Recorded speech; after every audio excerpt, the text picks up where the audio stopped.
السلام علیکم ورحمۃ اللہ۔ میں احمد ارشاد آپ تمام ناظرین کا احمد ارشاد آفیشیل چینل پر استقبال ہے۔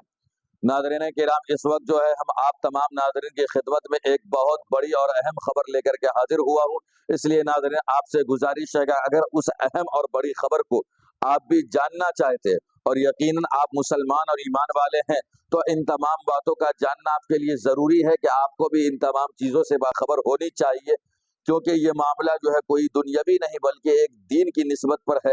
کہ ناظرین آپ نے سنا ہوگا کہ 28 ستمبر کو جو ہے گجرات کے سومناتھ ضلع میں جو ہے کئی درگاہوں اور مساجد کو جو ہے مسمار کر دیا گیا تھا، اور یہ معاملہ پورا عدالت کے اندر چل رہا ہے۔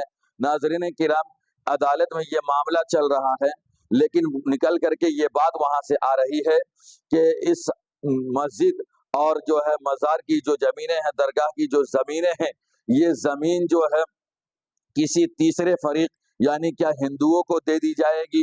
کیا اس طریقے کی بات نکل کر کے آ رہی ہے؟ اس طریقے کا ڈر ستا رہا ہے کہ کیا وہ زمین ہندوؤں کو دی جائے گی کہ مسلمانوں کو دی جائے گی؟ اس میں کہاں تک کون سی باتیں ہیں، کیا سچائی اور کیا حقیقت ہے؟ تو ناظرین کرام، اسی تعلق سے جو ہے جمعیت العلماء کے صدر مولانا محمود اسد مدنی نے جو ہے ایک لیٹر پیڈ جاری کرتے ہوئے انہوں نے ساری بات کا خلاصہ کیا ہے۔ اس لیے ناظرین آپ تمام لوگ اس ویڈیو کے اندر بنے رہیں اور اس مکمل خبر کو آپ سماعت کریں کہ کیا وہ زمین کے پورے معاملات اب تک جو ہے عدالت کے اندر کہاں تک پہنچا ہے، اور وہ زمین کس کو دی جائے گی؟ کیا ہندوؤں کو دی جائے گی یا مسلمانوں کو دی جائے گی، یا سرکار اس کو خود اپنے اندر رکھے گی؟ کیا پورا معاملہ اور پوری حقیقت کیا ہے؟ آپ جو ہے اس ویڈیو اس باتوں کو اور ان تمام خبر کو پوری تفصیل کے ساتھ سماعت کریں، پھر انشاءاللہ اس کے اوپر کچھ بات ہو جائے گی۔ 25 اکتوبر 2024 جمعیت العلماء گجرات اور اولیاء دین کمیٹی کی عرضی SLPC نمبر 24515 2024 پر آج سپریم کورٹ میں سومناتھ میں منہدم کردہ 9 مساجد اور درگاہوں کے انہدام پر اہم سماعت ہوئی۔ عدالت میں اس معاملے کی نزاکت محسوس کی گئی کیونکہ موجودہ عہد میں ایک ساتھ اتنی عبادت گاہیں کہیں نہیں توڑی گئی۔ سپریم کورٹ نے حکومت گجرات کی یقین دہانی کو ریکارڈ کرتے ہوئے کہا کہ اگلی سماعت تک یہ زمین حکومت کے پاس رہے گی اور تیسرے فریق کو الاٹ نہیں کی جائے گی۔ جسٹس BR گوائی اور جسٹس KV وشواناتھن پر مشتمل بنچ نے اس مقدمہ کی سماعت کی۔ اس وقت سپریم کورٹ میں سناٹا چھا گیا جب کپل سبل اور دیگر وکلاء نے عدالت کے سامنے دلائل پیش کیے کہ ان قدیم عبادت گاہوں کو بلا وجہ نشانہ بنایا گیا ہے، جبکہ دوسری طرف وہاں موجود مندر کو چھوڑ دیا گیا۔ کپل سبل نے اس کارروائی کو عصبیت پر مبنی قرار دیتے ہوئے کہا کہ مساجد اور درگاہوں کے خلاف یک طرفہ کارروائی کی گئی ہے جو انتہائی شرمناک ہے۔ دوسرے سینئر وکیل حذیفہ احمدی نے عدالت کو بتایا کہ ان کے موکل کے پاس 1903 میں کی دستاویزات موجود ہیں جو اس زمین کے وقف ہونے کا ثبوت فراہم کرتی ہے۔ انہوں نے آگاہ کیا کہ ان قدیم عبادت گاہوں کو راتوں رات بغیر پیشگی اطلاع کے منہدم کیا گیا، جو قوانین کے خلاف ورزی ہے۔ کپل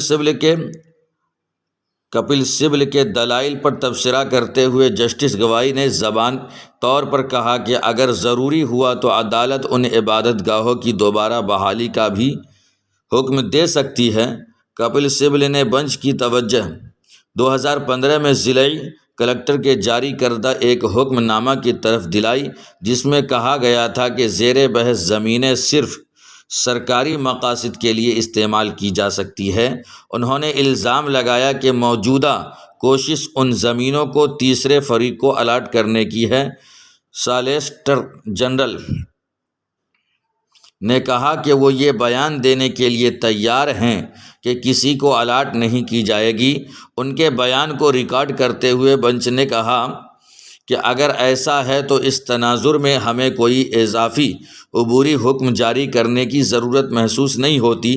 اگلی سماعت کے لیے 11 نومبر کی تاریخ مقرر کی جاتی ہے۔ عدالت میں جمعیت کی طرف سے جو وکیل پیش ہوئے ان میں کپل سبل، حذیفہ احمدی، اعجاز مقبول، طاہر حکیم اور ثاقب انصاری شامل تھے۔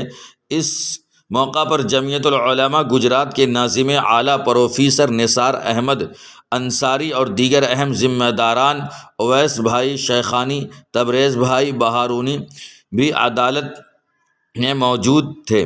اس مقدمے میں حاجی آصف کھانڈا، غیاث الدین سابق MLA، نصرت پانجا اور ویر اول پاٹن مسلم سماج کا بھی بڑا کردار ہے۔